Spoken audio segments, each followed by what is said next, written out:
उन्नाव के पूर्व भाजपा विधायक कुलदीप सिंह सेंगर को जमानत मिलने के बाद पीड़िता ने अपना दर्द बयां किया। उसने कहा कि उम्र कैद निलंबित किए जाने का फैसला उसके और परिवार के लिए मृत्यु के समान है। उनके परिवार, गवाहों और वकीलों की सुरक्षा पहले ही हटा ली गई। अब डर और भी गहरा हो गया है। उन्होंने कहा कि अगर दोषी बाहर आता है तो उसे जेल भेज दिया जाए, कम से कम सुरक्षित तो रहेगी। इधर रेप पीड़िता ने राहुल गांधी से मुलाकात की बात कही है। सीबीआई ने हाई कोर्ट में मिली जमानत के आदेश को सुप्रीम कोर्ट में चुनौती देने का फैसला किया है। उत्तर प्रदेश के उन्नाव का चर्चित रेप कांड एक बार फिर चर्चा में आ गया, जब उम्र कैद की सजा काट रहे बीजेपी से बर्खास्त पूर्व विधायक कुलदीप सिंह सेंगर को हाईकोर्ट ने जमानत दे दी। जमानत मिलने के बाद पीड़िता ने कहा कि दुष्कर्म मामले में उम्र कैद की सजा काट रहे दोषी को जमानत मिलती है तो देश में बेटियां कैसे सुरक्षित रहेंगी। यह फैसला उनके लिए मौत से कम नहीं है। मन तो करता है यहीं पर आत्महत्या कर लूं, लेकिन 2 बच्चों का ध्यान आता है क्योंकि वे बिना मां के हो जाएंगे।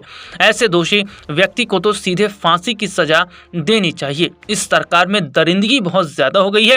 वे सुप्रीम कोर्ट जाएंगी, जहां मुझे आंख बंद करके भरोसा है कि न्याय मिलेगा। इधर पीड़िता ने कांग्रेस सांसद राहुल गांधी से मुलाकात करने की भी बात कही है। उन्होंने सीधे तौर पर कहा कि मैं राहुल गांधी और कांग्रेस के कई बड़े लीडर से मिलूंगी। मैं प्रधानमंत्री मोदी से भी मुलाकात करूंगी कि क्या यही है बेटी बचाओ बेटी पढ़ाओ सरकार का नियम, क्या इसी तरीके से बेटियां सुरक्षित रहेंगी। इसके साथ ही उन्होंने कहा कि मुझे योगी सरकार से भी जो है वो न्याय चाहिए, क्योंकि योगी आदित्यनाथ ये कहते हैं कि अगर कोई बहन बेटी छेड़ेगा तो अगले चौराहे पर यमराज उसका इंतजार कर रहे हैं। तो यहाँ कुलदीप सिंह सेंगर को आखिरकार क्यों इस तरीके से राहत मिल रही है। हालांकि मामला ये बढ़ता चला जा रहा है, इससे बीजेपी की मुश्किलें बढ़ सकती हैं, क्योंकि जहां आने वाले वक्त में बंगाल में चुनाव है तो वहीं आने वाले समय में उत्तर प्रदेश में भी चुनाव होने वाले हैं और विपक्ष इस मुद्दे को उठाकर बीजेपी को घेरने का काम करती दिखाई भी दे रही है।